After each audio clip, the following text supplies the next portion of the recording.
No compromise. உங்க சைடுலயும் எங்க சைடுலயும். GT Holidays, South India's #1 travel brand. GRC jewellers Kanchipuram வாடிக்கையாளர் அனைவருக்கும் இனிய புத்தாண்டு நல்வாழ்த்துக்கள். மேதகுன்னு ஒரு படம் வந்தது. ஒரு அப்பழுக்கற்ற ஒரு தலைவருடைய வாழ்க்கை வரலாற்று படம். அது நாங்கள் தேட்டருக்கே கொண்டு போகல. ஏன்னா அது தெரியும் எங்களுக்கு, அதுக்கு தேட்டருக்கு கொண்டு போக முடியாதுன்னு சொல்லி. அதனால நாங்கள் ஓடிடி ரிலீஸ் பண்ணோம்.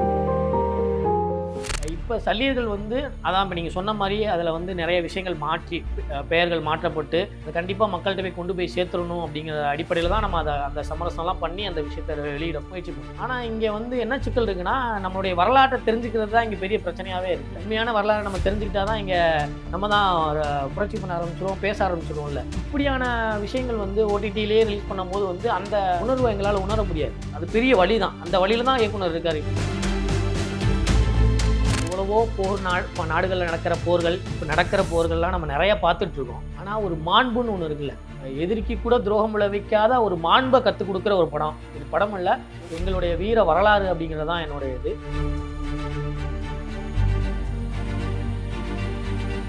ஐவிசி தமிழ் நேயர்களுக்கு இந்நேரத்து வணக்கங்கள். இன்று நம்மோடு மேதகு திரைப்படத்தினுடைய நாயகன் குட்டிமணி இணைந்திருக்கிறார். அவரிடம் வந்து சல்லியர்கள் திரைப்படம் சம்பந்தமான பல விஷயங்களை கேட்கலாம். வணக்கம். வணக்கம், நல்லா இருக்கீங்களா? ரொம்பவே நல்லா இருக்கேன். நீங்க எப்படி இருக்கீங்க? நிச்சயமா. அதாவது குறிப்பாக நீங்கள் சல்லியர்கள் திரைப்படத்தினுடைய இயக்குனரோடு சேர்ந்து இதற்கு முன்னதாக மேதகு திரைப்படத்துல வந்து பணியாற்றி இருக்கிறீர்கள். அந்த வகையில கண்டிப்பாக இயக்குனர் நிறைய தரம் வந்து அழைப்பை ஏற்படுத்தியும் அவர் வந்து அழைப்பை எடுக்க முடியாத ஒரு நிலையில இருக்கார். ஏதாவது நீங்க விசாரிச்சீங்களா? அவர் நலமாக இருக்கிறாரா? கண்டிப்பாக. என்னன்னா, இப்போ உங்களுக்கே சூழ்நிலை தெரியும்னு நினைக்கிறேன். சல்லியர்கள் திரைப்படம் வந்து ஜனவரி 1 திரையரங்குகளில் வந்து நம்ம ரிலீஸ் பண்ணலான்னு இருந்தோம். அப்போ வந்து நிறைய இடையூறுகள் வந்தது. தேட்டர் கிடைக்கல. சல்லியர்கள்ங்கிற படனாலேயே அந்த படத்தோடைய கருனாலேயே அங்கே வந்து தேட்டரெல்லாம் தடுக்கப்படுது. அதில் ரொம்ப மன உளைச்சலில் தான் இருக்கார் இயக்குனர். உங்களுக்கே தெரியும்னு நினைக்கிறேன். இப்படி ஒரு வரலாற்றுகளை வந்து எப்படியாச்சும் மக்களுக்கு கொண்டு போய் கடத்தணும் அப்படிங்கிறதுல வந்து இயக்குனர் கிட்டு அவர்கள் வந்து ரொம்ப ஆணித்தனமாக இருக்கக்கூடிய ஒரு ஆள் அவர். அப்படி தான் அவர் மேதகு எடுக்கிறதுக்கான தைரியம் அவர்கிட்ட இருந்தது. மேதகு எடுத்தார். அதை தொடர்ந்து சல்லியர்கள்னு ஒரு படம் பண்ணி அதை ரிலீஸ்க்கு கொண்டு வந்திருக்காரு. அப்படி இருக்கும்போது இப்படி இந்த சமுதாயம் வந்து ஒரு சின்ன படத்துக்காகவும் இப்படி இளம் சார்ந்த ஒரு படம் எடுக்கும்போது அதுக்கு வந்து இவ்வளோ தடைகள் விதிக்கிறது வந்து ஏற்றுக்கொள்ள முடியல அப்படிங்கிற மனநிலையில் அவர் ரொம்ப இருக்கிறாருங்கிறது தான் என்னுடைய. நிச்சயமா. இப்போ சல்லியர் திரைப்படம் குறிப்பாக சுரேஷ் காமாட்சி அவர்களுடைய நம்ம ப்ரெஸ் மீட் எல்லாம் பார்த்தோம். நிறைய கேள்விகள் எல்லாம் எழுப்பப்பட்டிருந்தது. குறிப்பாக ஆயிரக்கணக்கில் தமிழ்நாட்டில் இருக்கிற இந்த திரையரங்குகள்ல வெறும் 27 திரையரங்குகள் தான் இந்த திரைப்படத்தை வந்து திரையிடுறதுக்கு அனுமதி கொடுத்தது அப்படின்னு சொல்லப்படுகிறது. உண்மையாகவே இந்த பட்ஜெட் சின்ன பட்ஜெட் திரைப்படங்கள் அப்படின்னு சொல்லி அவர்கள் சொல்ற காரணமும் சொல்லப்படுது. குறிப்பாக PVR திரையரங்குகள் தொடர்பில் நிறைய சர்ச்சைகள் எழுந்தது. உண்மையாகவே இந்த இடத்துல இந்த பட்ஜெட் தான் பிரச்சனையா, அல்லது இந்த திரைப்படம் சல்லியர்கள் திரைப்படத்தினுடைய கதை கரு சிக்கலா? உண்மையை சொல்ல போனோம்னா அதுதான் விஷயமா இருக்கும் அப்படிங்கிறதான் நானுமே நினைக்கிறேன்.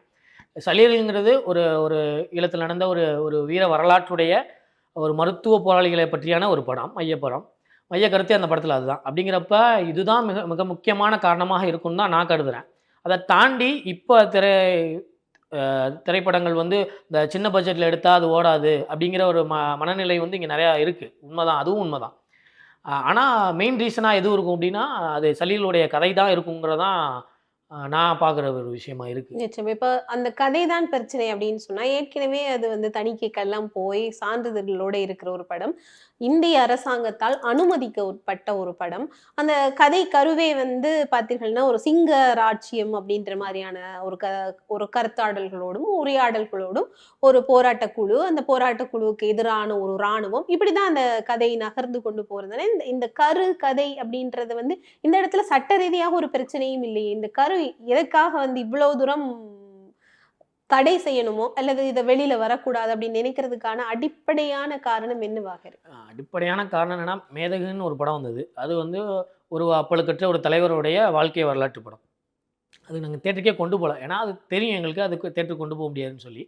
அதனால் நாங்கள் ஓடிடி ரிலீஸ் பண்ணோம். இப்போ சல்லியர்கள் வந்து அதான் இப்போ நீங்கள் சொன்ன மாதிரி அதில் வந்து நிறைய விஷயங்கள் மாற்றி பெயர்கள் மாற்றப்பட்டு அதை கண்டிப்பாக மக்கள்கிட்ட போய் கொண்டு போய் சேர்த்துடணும் அப்படிங்கிற அடிப்படையில் தான் நம்ம அந்த சமரசம்லாம் பண்ணி அந்த விஷயத்தை வெளியிட முயற்சி பண்ணோம். ஆனால் இங்கே வந்து என்ன சிக்கல் இருக்குன்னா, நம்மளுடைய வரலாற்றை தெரிஞ்சுக்கிறது தான் இங்கே பெரிய பிரச்சனையாகவே இருக்குல்ல. உண்மையான வரலாறு நம்ம தெரிஞ்சுக்கிட்டா தான் இங்கே நம்ம தான் ஒரு புரட்சி பண்ண ஆரம்பிச்சிருவோம், பேச ஆரம்பிச்சிருவோம்ல. அப்படிங்கிறப்ப இந்த வரலாற்றை முடிஞ்ச அளவுக்கு எளிய மக்கள்கிட்ட கொண்டு போய் சேர்க்காம இருக்கிறதுக்கு என்னென்ன பண்ண முடியுமோ அதை வந்து இங்கே பண்ணிட்டு தான் இருக்காங்க. அப்படி தான் நான் பார்க்குறேன் இந்த விஷயத்த. நிச்சயமா. ஆனா இந்த இந்த பேர்லயும் ஒரு சிக்கல் எல்லாம் விழுந்திருந்தது இல்லையா? இந்த பேர் உண்மையாக இந்த சல்லியர்கள் அப்படின்ற நம்ம நடைமுறை சொல்லாடல்ல இருக்கிற பேருக்கும் இந்த இலக்கிய நயம் மிக்க இந்த பேருக்குமான வித்தியாசம் ஏதாவது உங்களுக்கு தெரியுமா? இது சம்பந்தமே ஏதாவது பதிவு செய்ய விரும்புறீங்களா? இல்லை, சல்லியர்கள்ங்கிறது மருத்துவ போராளிகளை குறிக்கக்கூடிய பெயராக வந்து நான் ஃபஸ்ட்டு எனக்கு கேட்கும்போது எனக்கு தெரியாது. ஃபஸ்ட்டு அண்ணன்ட்ட கேட்டேன், எனக்கு கிட்ட கேட்கும்போது அவர் எனக்கு விளக்கம் கொடுத்தாரு. சல்லியர்கள்ங்கிறது மருத்துவ போராளிகளோட பேர் அப்படின்னு சொல்லி. அதில் அந்த பேர் மேலே வந்து அவருக்கு ஒரு பெரிய ஒரு அன்பு இருந்தது. அதனால தான் அதன் அடிப்படையில் தான் அவர் வந்து அந்த பேரில் ஸ்ட்ராங்காக இருந்தார். டைட்டில் பேர் மாத்திர எந்த ஒரு செகண்ட் ஆப்ஷனே கிடையாது. அவர் அப்படி தான் வச்சுக்கிட்டாரு. நிச்சயமா. இப்போ இப்போ குறிப்பாக வந்து நம்ம இந்த திரைப்படத்துல அந்த திரைப்படத்தை நீங்க பார்த்துட்டீங்களா? பார்த்துட்டேன். பார்த்துட்டீங்க. இந்த திரைப்படத்துல வந்து உரையாடல்களும் வந்து இவர்கள் சொல்ற மாதிரியான அந்த ஸ்லாங்ல இல்ல. அதாவது ஈழம் சார்ந்த அந்த தமிழ்ல இல்ல. சாதாரணமாக தமிழக தமிழ்ல தான் இருந்தது. தமிழ்நாட்டுக்குரிய அந்த தமிழ்ல தான் இருந்தது. இத நீங்க உங்களால பார்க்கும்போது கனெக்ட் பண்ணிக்கொள்ள முடிந்ததா? என்னன்னா நம்ம வந்து அவங்களுக்கான அந்த ஸ்லாங்கில் பேசியிருந்தா இன்னும் ஒரு பெரிய தாக்கத்தை உருவாக்கியிருக்குங்கிறது என்னோட கருத்து. ஆனால் அதை தாண்டி இங்கே உள்ள தமிழர்களுக்கு வந்து பெரும்பாலும் அவங்ககிட்ட தான் ரொம்ப முக்கியமாக இந்த விஷயத்தை கொண்டு போய் சேர்க்கணும். ஏன்னா அங்கே உள்ளவங்களுக்கு தெரியும் அது அங்கே நடந்த விஷயம், சலிகள் படம் என்ன பேச வருது, என்ன கருத்துங்கிறது அவங்களுக்கு தெரியும். அதை தாண்டி இங்கே உள்ள தமிழர்களுக்கு வந்து அதை வந்து அவங்களுடைய நடையில் எளிமையான முறையில் சொன்னாதான் இவங்களுக்கு இப்படி ஒரு விஷயம் நடந்திருக்கு அப்படிங்கிறத தெரியப்படுத்தலாம் அப்படின்னு அடிப்படையில் இப்படி மாற்றப்பட்டிருக்கு. நிச்சயமா. இந்த அடிப்படையில இந்த மாற்றத்தை கொடுத்து அதாவது தமிழ்நாட்டில் இருக்கிற தமிழ் உறவுகளுக்கு இந்த அந்த இயக்கம் சம்பந்தமான சில விஷயங்கள் போய் சேரணும் அப்படின்றது நோக்கமாக இருந்தது அப்படின்னு ஒரு விஷயத்தை நீங்க பதிவு செய்றீங்க. உண்மையாகவே இதுக்கு பிறகு முன்னதாக மேதகவும் சரி, இப்போ சல்லியர்களும் சரி, இரண்டுமே வந்து ஓடிடியில தான் ரிலீஸ் பண்ற மாதிரியான ஒரு நிலைமைக்கு வந்து தள்ளப்பட்டிருக்கு. முதலாவது படம் இயக்குனரே சொல்றாரு வந்து அது எப்படின்னு சொன்னாலும் தணிக்கைக்கு போனால் அதுக்கான தர சான்றிதழ் அப்படிங்கிறது கிடைக்காது அப்படின்னு. அதே நேரத்துல இரண்டாவது படமும் இந்த ஓடிடி ரிலீஸ் அப்படின்றது எப்படி எடுத்துக்கொள்றது, இதை மக்கள் எப்படி புரிஞ்சு கொள்ள முடியும்? அதுதான் உண்மை. இனிமே ஒரு அடுத்த தலைமுறை இப்படியான வரலாற்றை எடுக்கிறதுக்கு வந்து ரொம்ப யோசிப்பாங்கல்ல. இப்போ கிட்டுன்னு ஒரு ஒரு மனிதர் வந்து இப்படி ஒரு விஷயத்தை கொண்டு வந்து மக்களுக்கு எப்படியாச்சும் கொடுத்துடணும், ஒரு ஒரு வரலாற்று வழியை மக்களுக்கு கடத்திடணும், இளைய தலைமுறைக்கு கடத்திடணும்னு ஒரு விஷயம் செய்கிறாரு. ஆனால் இப்படியான தடங்கல்கள்லாம் வந்து இனி ஒரு ஆள் வந்து இப்படி படம் எடுக்கிறதுக்கு வந்து எப்படி முயற்சிக்க முடியும்னு ஒன்று இருக்குது. இப்போ கிட்டனே அடுத்து எப்படி அவர் யோசிப்பாருன்னு ஒன்று இருக்குல்ல. அப்படி தான் இந்த ஒரு இயக்குனரை வந்து தள்ளப்படுது. போதும், நம்ம வந்து ஒரு இயக்குனராக அவரை பார்த்தோன்னா அவர் கண்டிப்பாக ஒரு திரையரங்க படம் பண்ணணுங்கிறது தான் எல்லா இயக்குனருக்கும் எல்லா நடிகருக்கும் வேணால் ஆசை இருக்கும். தன்னோட படம் வந்து திரையரங்கில் ஓடணும், அதை போய் நின்று பார்க்கணுங்கிறது வந்து எல்லா இயக்குனருக்குமான விஷயம். அப்படி தான் கிட்டணும். அப்படி இருக்கும்போது இப்படியான விஷயங்கள் வந்து ஓடிடியிலே ரிலீஸ் பண்ணும்போது வந்து அந்த உணர்வை எங்களால் உணர முடியாது. அது பெரிய வழி தான். அந்த வழியில் தான் இயக்குனர் இருக்கார். இப்போ இருக்கிறது அவரோட வழி. அப்படிப்பட்ட வழின்னு தான் நான் நினைக்கிறேன். நிச்சயமா. அதாவது இந்த திரைப்படத்தை பொறுத்த வரைக்கும் அமெரிக்கா, வேறு பல நாடுகள்ல, அதாவது புலம்பெயர்ந்த தமிழர்கள் வாழுகிற பல நாடுகள்ல வந்து திரையிடப்பட்ட ஒரு திரைப்படம் அப்படின்பது இங்கு தமிழர்களுக்கு இந்த படம் கொண்டு போய் சேர்க்கப்படுறதுல இவ்வளவு சிக்கல் ஏன் உண்மையிலுமே? அதான் நான் சொன்ன மாதிரி தான். உண்மையை இங்கே சொல்லவே முடியல. அதான் உண்மையே. நம்ம பொய்யா நிறைய விஷயங்கள் எடுக்கலாம். நம்ம வந்து நிறையா புனையப்பட்ட கதைகள் வந்து நிறையா படங்கள் நம்ம பார்த்துருப்போம். நிறைய புனையப்பட்ட படங்களை வந்து நம்ம கொண்டாடுறோம், நம்ம வந்து பதிவு பண்ணுறோம். ஆனால் நம்மளுடைய உண்மை வரலாற்றை நமக்கு என்ன நடந்துச்சுங்கிறத தெரியப்படுத்தினா இங்கே விமர்சனத்துக்கு உள்ளாகுது. அப்படி ஒரு சிக்கல்கள் தான் இங்கே அடிப்படையில் இருக்குது. இதெல்லாம் தாண்டி சினிமாவுக்கான சுதந்திரம் இல்லைங்கிறது தான் என்னுடைய பெரிய ஒரு இதுவாக இருக்குது. இது ஒரு சினிமா. அந்த சினிமா மூலியமாக என்னோட மக்களோட, என்னோட மண்ணோட வழிகளை நான் இங்கே காட்டணும்னு ஆசைப்பட்றேன். அப்படி தான் நாங்கள் சினிமா எடுக்கிறோம். ஆனால் இங்கே பார்த்தீங்கன்னா சினிமாக்கான சுதந்திரமே இல்லை அப்படிங்கிறது தான் என்னோட பெரிய வழியாகவும் வேதனையாகவும் இருக்குது. நிச்சயமா. அதாவது சுரேஷ் காமாட்சி அவர்கள் பதிவு செய்கிற போதும் அதாவது ஒரு இடத்துல வந்து அந்த மாநிலத்துக்கான மொழிக்கான திரைப்படங்களுக்கு முன்னுரிமை வேண்டும் அப்படின்ற ஒரு மிகப்பெரிய ஒரு விஷயத்தை வந்து முன் வைத்திருந்தார். இதே கர்நாடகால இருந்தால் கர்நாடக திரைப்படங்களுக்கு தான் முதல் உரிமை. இதுவே வந்து தெலுங்கானான்றா அங்கே இருக்க தெலுங்கு படங்களுக்கு தான் முதலிடம் உரிமை. ஆனா தமிழகத்துல வந்து அப்படி இல்லை. தமிழகத்துல வந்து எல்லா படங்களும் திரையிடப்படுகிறது, அதுக்கான வசூல் அப்படின்ற ஒரு விஷயம் அது போய்கொண்டிருக்கு. ஆனால் குறைந்த பட்ஜெட்ல இருக்கிற திரைப்படங்களுக்குமான இந்த திரையிடலுக்கான விஷயங்களை வந்து கவனிக்கணும். இது என்னுடைய பிரச்சனை இல்லை, இது வந்து ஒட்டுமொத்த தமிழ் சினிமாக்காரர்களுடைய பிரச்சனை அப்படின்றத அவர் வந்து மிக ஆணித்தரமா பதிவு செய்திருக்கார். எனக்கு இன்னொரு கேள்வி இருக்கிறது. இதே போல ஈழத்தினுடைய வரலாறுகளை தமிழர்களுக்கு விரோதமாக எடுத்த திரைப்படங்கள் எல்லாம் இங்கு திரையிடப்பட்டிருக்கிறது.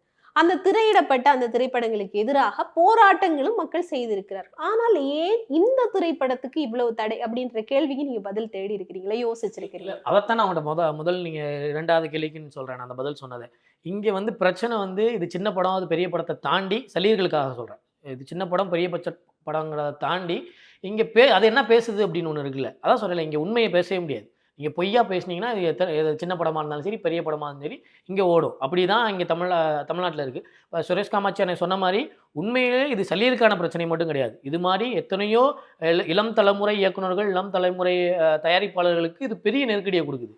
அது நல்ல படம் தான். அது ஒரு 10 தேட்டர் 20 தேட்டர்லாம் கொடுக்குறாங்க. அது நல்லா ஓடினதுக்கப்புறம் அவங்க வந்து அடுத்தடுத்து எடுத்துக்கிறாங்க. இது வந்து எந்த விதத்தில் நீங்கள் கொடுத்தா தானே தெரியும். நீங்கள் திரையரங்கள் கொடுத்தா தான் நான் அது நல்ல படமா கெட்ட படமாங்கிறத மக்கள் தீர்மானிக்கட்டுமே. நீங்கள் யார் தீர்மானிக்கிறது அப்படிங்கிறது தான் என்னோட கேள்வியாகவும் இருக்குது. நிச்சயமா அவர் ஒரு அழகான ஒரு விஷயத்தை வந்து பதிவு செய்திருந்தார். அப்படின்னு சொன்னால், சேது திரைப்படம் 25 நாட்களுக்கு பிறகுதான் வெற்றி பெற்றது. இன்னைக்கு ஒரு நாள் கூத்திலேயே படமெல்லாம் முடிஞ்சு போடும். அன்றைக்கு அந்த அந்த 25 நாள் அப்படின்றதுக்கு பிறகு வாய்மொழி மூலியமாகத்தான் மக்களிடம் போய் சேர்ந்தது. அப்படி அந்த படம் போய் சேரலைன்னா இன்னைக்கு அது தமிழ் சினிமாக்குரிய ஒரு மிகப்பெரிய இயக்குனர் பாலாவே இல்லாம போயிருப்பார் அப்படின்ற ஒரு விஷயத்தையும் அவர் ஒரு நேர்காணல்ல பதிவு செய்ததை பார்க்கக்கூடியதாக இருந்தது. குறிப்பாக என்னுடைய கேள்வி என்னன்னா, நீங்க திரைப்படத்தை பார்த்துருக்கிறீங்க. இந்த திரைப்படத்துல வந்து இந்த கோர் மிக முக்கியமாக பதிவு செய்யப்படுகிறது அப்படின்னு சொன்னா என்ன பதிவு செய்யப்பட்டிருக்கு அந்த திரைப்படத்தில்? அந்த படத்துல வந்து அந்த படத்தோட கரு உங்களுக்கு தெரியும், ஏற்கனவே சொன்னதான். ஒரு மருத்துவ போராளி, அங்கே நடந்த ஒரு போராட்ட காலத்தில் இருந்த ஒரு மருத்துவத்துறை சார்ந்த ஒரு படம். அதில் வந்து அது ஒரு மிகப்பெரிய ஒரு உண்மையான விஷயம் என்னென்னா, அங்கே அந்த இயக்கம் எவ்வளோ ஒழுக்க நெறியாகவும் எப்படி ஒரு மாண்பை கடைபிடிச்சிச்சு அப்படிங்கிறத மையப்படுத்தி தான் அந்த படம் இருக்குது. அந்த படத்தில் வந்து எதிரி நாட்டு இராணுவ வீரர் வந்து அடிபட்டு இருப்பார். அப்போ வந்து ஒரு வசனமே இருக்கும் அந்த படத்தில். நம்ம எதிரி நாட்டு இராணுவ வீரர் வந்து ஆயுதங்கள் இல்லாமல் நிராயுத பாணியாக இருக்கும்போது அவன் உயிரையும் நம்ம உயிரை கொடுத்து காப்பாற்றணும் அப்படின்னு இந்த இயக்கத்துடைய தலைவர் சொன்ன விஷயத்த அவங்க வந்து அவ்வளோ ஆணித்தனமாக கடைசி வரை கடைபிடிச்சாங்க. அது ஒரு மிகப்பெரிய ஒரு விஷயமா இருந்தது. அதை பார்க்கும்போதுலாம் என் கண்ணெலாம் குளமாயிருந்தது. அப்படி ஒரு ஒரு வரலாற்று மிக்க நாயகனுடைய படை அது அப்படிங்கிறதான் நான் பார்த்தேன் அந்த விஷயம். நிச்சயமா. அதாவது ஒரு பிரஸ் மீட்ல கூட வந்து கௌதமன் அவர்கள் ஒரு அழகான வரிகளோட இந்த விஷயத்தை ஒப்பிட்டு இருந்தாரு. பகைவர்க்கும் அருள்வாய் நெஞ்சை அப்படின்றது எங்களுடைய மரபு. அந்த முருகனுடைய காலத்திலே வந்து சொல்லுவாங்க, சூரியனை இன்று போய் நாளை வா அப்படின்னு சொல்லி அவர் அனுப்புறார் அப்படின்ற மாதிரி. இது தமிழர்களுடைய மரபுலையும் தமிழர்களுடைய ரத்தத்திலையும் அதே போல மரபணுக்கள்லையும் உரிய விஷயம்தான். அந்த படையினுடைய தலைவன் வழி அந்த படைக்கு கிடைத்தது அப்படின்னு கூட நம்ம எடுத்துக்கொள்ளலாம். அப்படி ஒரு விஷயத்தை பதிவு செய்திருக்கிறார்கள். இந்த திரைப்படத்தை இந்த OTTல ஏன் தமிழர்கள் கண்டிப்பாக பார்க்க வேணும் அப்படின்னு சொன்னா அதுக்கு ஒரு விஷயத்தை நீங்க நேயர்களுக்கு சொல்லுங்க. கண்டிப்பா. என்னன்னா, எவ்வளவோ நாடுகளில் நடக்கிற போர்கள், இப்போ நடக்கிற போர்கள்லாம் நம்ம நிறைய பார்த்துட்டு இருக்கோம். ஆனால் ஒரு மாண்புன்னு ஒன்று இருக்குல்ல, எதிரிக்கு கூட துரோகம் விளைவிக்காத ஒரு மாண்பை கற்றுக் கொடுக்குற ஒரு படம். இது படம் அல்ல, எங்களுடைய வீர வரலாறு அப்படிங்கிறது தான் என்னுடைய இது. கண்டிப்பாக இந்த ஒரு வரலாற்றை, நம்மளோட வரலாற்றை, சுய வரலாறு தெரியாதவன் வரலாறு படைக்கவே முடியாது. அப்படிங்கிற அடிப்படையில் நம்மளுடைய வரலாறு, மண்ணோட வரலாறு, இந்த மண்ணை எவ்வளோ கஷ்டப்பட்டு எவ்வளோ நேசித்தோம் அப்படிங்கிற வரலாறை கண்டிப்பாக மக்கள் தெரிஞ்சுக்கணும். அதன் அடிப்படையில் சல்லியர்களை கண்டிப்பாக அனைவரும் கொண்டாடணும், அனைத்து தமிழர்களும் கொண்டாடணும். குறிப்பாக வந்து இந்த சல்லியர்கள் திரைப்படத்தில் நடித்த அந்த நடிகர்கள் இருக்கார்கள் இல்லையா, அவர்களுடைய அந்த நடிப்பெல்லாம் எப்படி பார்த்தீங்க? நான் ஒரு காட்சி பார்த்தேன், அதாவது இருந்துச்சு. அந்த காட்சியில் வந்து ஒரு இராணுவம் அவர்களை அழைச்சிட்டு போகுது. கண்கள் கட்டப்பட்டபடி, பின்னால 2 கைகளும் கட்டப்பட்டபடி அந்த இராணுவத்தினுடைய அந்த நகர்வுள்ளவர்கள் போறார்கள். இதே காட்சி சேனல் 4ல வெளியிடப்பட்ட காட்சி. இது ஒன்று. 2வது, அந்த காட்சியில இறுதியாக சுடப்படுகிற அந்த நேரத்துல வந்து இறுக்கமாக தன்னுடைய தாயக மண்ணை அந்த போராளி வந்து இறுக்கமாக கைகள் நிறைய அந்த மண்ணை பிடித்து கொள்ளுகிற காட்சி. இதுவும் இன்னொரு இடத்துல வந்து பொருத்தமாக இதே போல ஒரு வீரமரணத்தை தழுவிய ஒரு தளபதி வந்து கைகள் நிறைய தாய்மண்ணை பிடித்தபடி மார்பில் கை வைத்தபடி அவர் இறந்து போன அந்த காட்சிகளை இன்றைக்கும் கூகுள்ல பார்க்கலாம். இந்த காட்சிகளை பார்க்கிறப்போ உங்களுக்கு என்ன தோணுச்சு? உணர்வு தான். அது இந்த உணர்வ ஊட்டுறதுல வந்து இயக்குனர் கிட்டு வந்து சாலச் சிறந்தவர்ன்னு தான் சொல்லலாம். அவர் வந்து திரைப்படமா மட்டும் எடுக்காம, அவர்களை நடிகர்களா மட்டும் பயன்படுத்தாம, இந்த கதைக்கான ஒரு உணர்வுபூர்வமான ஆளா மாத்துறதுல, அவங்களுக்கு ட்ரெய்னிங் குடுக்குறதுல வந்து ரொம்ப சிறந்தவர் தான் இயக்குனர் கிட்டு. அப்படிதான் என்னையும் உருவாக்குனாரு மேதகுல. நான் நடிச்சது தலைவரா நடிச்சேன், நான் நல்லா பண்ணேன் அப்படின்னு சொன்னதுக்கு காரணம் இயக்குனர் கிட்டு தான். அதன் அடிப்படையில தான் இவங்க எல்லாருமே. இப்ப நீங்க அந்த படத்துல பார்த்தீங்கன்னா, நீங்க சொன்ன மாரி எல்லா நடிகர்களுமே அவங்க வந்து நடிச்சிருக்காங்களா தாண்டி, அத அவங்க உணர்வா எடுத்துக்கிட்டனால தான் அத சிறப்பா பண்ண முடிஞ்சுது. குறிப்பா சத்யாங்கிற பொண்ணு. அவங்க தான் அந்த நந்தினிங்கிற கேரக்டர் பண்ணியிருப்பாங்க. அவ்வளோ அருமையா, நேர்த்தியா அ அந்த நிமிர்ந்த நன்னடையும், நேர்கொண்ட பார்வையுமா அவங்களுடைய அந்த ஒவ்வொரு வசனங்களும் வந்து அப்படி ஒரு முத்தாய்ப்பா இருந்தது. எனக்கு வந்து உணர்வு தான். என்னால சீட்ல உட்காந்து பார்க்கவே முடியல. நான் ஓடிடில பார்க்கும்போது அப்படியே எனக்கு அ உணர்வு பெருக்கா தான் இருந்தது. சில வசனங்கள்லாம் வந்து கண்ணீர் வர வச்சுருது. இப்ப கருணாசன் நடிச்ச விஷயமா இருக்கட்டும், ஆனந்தன் ஒரு பையன் பண்ணியிருப்பான். கருணாஸ் அண்ணனுக்கு பையனா பண்ணியிருப்பான். அவன்லாம் அருமையா பண்ணியிருந்தாங்க. ஒவ்வொருத்தவங்களும். அதான் அது உணர்வா மட்டுமே எடுத்துக்கிட்டனால, நடிப்பெல்லாம் தாண்டி, நம்ம நடிகர்கள்லாம் தாண்டி, இது எப்படிப்பட்ட கதை, இந்த கதைக்கான விஷயம் எப்படிப்பட்ட வலிகள சுமந்த கதைன்னு நம்ம எடுத்துக்கிட்டா மட்டும் தான், இவ்வளோ அருமையா நடிக்க முடியும். அப்படி ஒவ்வொரு விஷயமும் சிறப்பா இருந்தது. பின்னணி இசைலாம் வந்து ரொம்ப நம்ம அந்த அந்த அந்த விஷயத்துக்குள்ளேயே போற அளவுக்கு இருந்தது. அந்த திரைக்குள்ளேயே நம்ம போய் அந்த இடத்துல இருக்கிற மாரி ஒரு உணர்வ குடுத்தது பின்னணி இசைலாம். கட்ஸா இருக்கட்டும், கேமரா மூவிங்கா இருக்கட்டும், எல்லாமே வந்து ஒரு ஒரு சிறந்த படமாவும் சலியர்கள் வந்து ஒரு மிகப்பெரிய படம் அது, என்னைய பொறுத்தளவு. ஆனா, அவங்க வந்து இது திரையரங்குல வந்து எடுக்கலைங்கிறத பெரிய வலி தான் எனக்கு. இது வந்து ஒரு திரையரங்குகள்ல நான் தியேட்டர்ல பார்க்கும்போது அவ்ளோ ஒரு கொண்டாடத்தக்க படமா இருந்திருக்கும், சினிமாவாவும். கதையெல்லாம் தாண்டி இது சினிமாவாவுமே ஒரு சால சிறந்த படம் தான். அத தவற விட்டுருச்சு திரையரங்கம். நிச்சயமாக. இந்த கேமரா அமைப்புகள் அல்லது அந்த விஷயங்கள் எல்லாம் என்ன மாதிரியான தொழில்நுட்ப ரீதியில இந்த படம் எப்படி இருந்தது? நீங்க எப்படி பார்த்தீங்க? அதாவது இங்க வந்து நம்ம 1000 கோடி, 2000 கோடி அப்படின்னு படம் பண்ணிக்கிட்டு இருக்க காலங்கள்ல, கோடிக்கே போகாம சில சில லட்சங்கள வச்சுமே இவ்வளோ அருமையான படைப்புகளுமே குடுக்க முடியுங்கிறதுக்கு அ மேதகும் ஒரு எடுத்துக்காட்டு, சல்லியர்களும் ஒரு எடுத்துக்காட்டு தான். இத தாண்டி வந்து நெறைய படங்கள் இப்போ வருது. நம்ம வந்து சின்ன குறுகிய தொகையிலேயே நம்ம வந்து ஒரு நல்ல படங்கள எங்களால குடுக்க முடியும் அப்படின்னு இப்ப இந்த இளைய தலைமுறைகள் வந்து நெறைய விஷயங்கள் பண்ண நாங்க முயற்சி பண்றோம். அதன் அடிப்படையில தான். சின்ன பட்ஜெட்ல ஒரு பெரிய பெரிய நான் வந்து இன்டர்நேஷனல்லாம் படம் பண்ண ஆட்கள்லாம் கிடையாது. இங்க உள்ள தமிழ் சமுதாயத்தைச் சேர்ந்த எவ்வளோ இளைஞர்கள் வந்து இப்படியான ஒரு குறுகிய பட்ஜெட்லயும், அப்படியே நீங்க அங்க அந்த படம் வந்து சிவகங்கைங்கிற எங்க ஊர்ல எடுத்தது தான் அந்த படம். ஓ! ஆனா அடுத்து என்னுடைய கேள்வி அதான் இருந்தது. ஒரு நிலத்தை காட்ட வேண்டும். அந்த நாடு சம்பந்தமான தரை தோற்றத்துல அது அந்த ஜியோகிராபிக்கலா இருக்கணும். அந்த புரிதல் இருக்கணும். அது இங்கு வந்து பெரும்பான்மும் இலங்கை சம்பந்தமான திரைப்படங்கள் எடுக்கிறப்போ பாண்டிச்சேரியில எடுப்பாங்க நெறைய. ஆனால் இந்த திரைப்படம் எங்க எடுக்கப்பட்டது? இந்த படம் சிவகங்கையில. சிவகங்கையில ம். எடுக்கப்பட்டது இந்த படம். எங்க ஊர் வானம் பார்த்த பூமியா தான் இருக்கும். வறண்ட நிலமா தான் இருக்கும். பனை மரங்கள் அதிகமா இருக்கும். ஈழத்தோட ஒப்பிடும்போது அது அப்படிதான் ஈழமும், பனை மரங்களும், ஈழமும் தான ஒண்ணா இருக்கும். அது மாரி தான் எங்க ஊரும். படம் ஃபுல்லா அப்படிதான் எடுக்கப்படுது.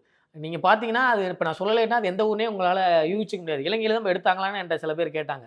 அப்படியான வடிவமைப்ப குடுத்தது வந்து அந்த கேமராவுக்கு மிகப்பெரிய பங்கு இருக்கு. நீங்க போர்க்காட்சிகள பார்க்கும்போது, இப்ப நீங்க சொன்ன மாரி சேனல் 4ல வெளியிட்ட நெறையா விஷயங்கள வந்து அப்படியே அதான் இது படம் கிடையாது. இது வந்து நம்ம கற்பனையில இல்ல எழுதப்பட்ட கதை அது கிடையாது. அந்த சில காட்சிகள பார்க்கும்போது, அந்த ஃபோட்டோக்களும், இந்த காட்சியும் ஒரே மாதிரி இருந்தத கண்டிப்பா, கண்டிப்பா. அது கூட புரிந்து கொள்ள அப்படியான முடிந்தது. காட்சிகள் தான் இங்க வடிவமைக்கப்பட்டது. அதான் சொல்றேன்ல, இயக்குனர் கிட்டுங்கிறது ஒரு சாதாரண மனிதர் கிடையாது. அவர் ஒரு உணர்வின் வெளிப்பாடு தான். இந்த மண்ணும் மக்களுக்குமான உணர்வ முடிந்த அளவுக்கு இந்த மக்கள்ட்ட, இந்த இளைய தலைமுறைட்ட இப்படி ஒரு விஷயம் நடந்துச்சு அப்படின்னு இப்போ உள்ள இளைய தலைமுறையிட சொல்லப்போனா இந்த 2K கிட்ஸ்ன்னு சொல்லுவாங்களே, ம். அப்படி தலைமுறைக்கு இப்ப வந்து ஜென்சி வந்துட்டாங்க. ஆமா. அப்படி அப்படி வந்துட்டாங்க. அப்படி இருக்கும்போது அப்படி தலைமுறைக்கு ஈழம்னா என்ன? அங்க போர் நடந்துச்சா? அங்க இத்தன பேர் செத்தாங்களா? அப்படிங்கிற எந்த ஒரு விஷயமும் தெரியாது. அத பற்றியான கவலையும் அவர்களுக்கு கிடையாது. நிச்சயம். நீங்க சொல்றது உண்மைதான். இப்போது கூட நான் அலுவலகத்துல பணி புரிஞ்சுட்டு இருக்கும்போது, எனக்கு பக்கத்துல ஒரு இன்டர்ன் படிக்கிற ஒரு பையன். அப்ப 2009ல அந்த அவன் வந்து ஒரு 4 வயது தான். இந்த விஷயங்கள வந்து இந்த தயார்படுத்தல்கள் நடந்துட்டு இருக்கும்போது, அவன் வித்தியாசமா கேட்கிறான். "இது என்ன அக்கா? இது என்ன?" அப்படின்னு சொல்லி. நிச்சயமாக அப்போ 4 வயசு இருந்த அந்த குழந்தைக்கு வந்து, இப்ப அவன் ஒரு காலேஜ்ல ஒரு ஜென்சி கிட்ட அவன் இருப்பான். அப்படி இருக்கிற நேரத்துல அவனுக்கு கண்டிப்பாக இதை கடத்த வேண்டும். எங்களுடைய வரலாறு அப்படின்றது அடுத்த தலைமுறைக்கு போய் சேர்வதற்கான பல வேலை திட்டங்களுக்கு பல சிக்கல்கள், எதிர்ப்புகள் வரும். ஆனா அதையும் கடந்து இப்போ ஓடிடில போய் சேர்ந்ததுன்னா, இப்ப இணைய உலகம் தான் எல்லாரும் அத பார்ப்பார்கள். இப்ப கூட அடுத்து இந்த திரைப்படம் தொடர்பிலான ஏதோ ஒரு ஒரு ப்ரெஸ் மீட்டுக்கு தான் நீங்கள் போயிட்டு இருக்கிற வழியில தான் எங்களுக்கு வந்து இந்த நேர்காணல் கொடுத்துருக்கிறீங்க.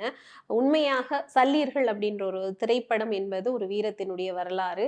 விழுப்புண் சுமந்தவர்களுக்கு வந்து அவர்களுடைய விழுப்புண்ணுக்கு பின்னால் இருக்கிற வலிகளினுடைய வரலாறு இன்னும் நிறைய நீங்க சொன்ன மாதிரி இந்த போராளிகள் கூட இன்னும் இருக்கிறார்கள். இது சம்பந்தமான நிறைய விஷயங்கள் கூட இன்னும் வெளிவராமே இருக்குது. இது வரலாறு அடுத்த தலைமுறைக்கு கொண்டு போய் சேர்க்கிற ஒரு முயற்சி அப்படின்றது இந்த நேர்காணல் முழுவதுமே நீங்கள் பதிவு செய்திருந்தீங்க. இந்த நேரத்துக்கும் இந்த நேர்காணலுக்கும் உங்களுக்கும் ரொம்பவே நன்றி. நன்றி.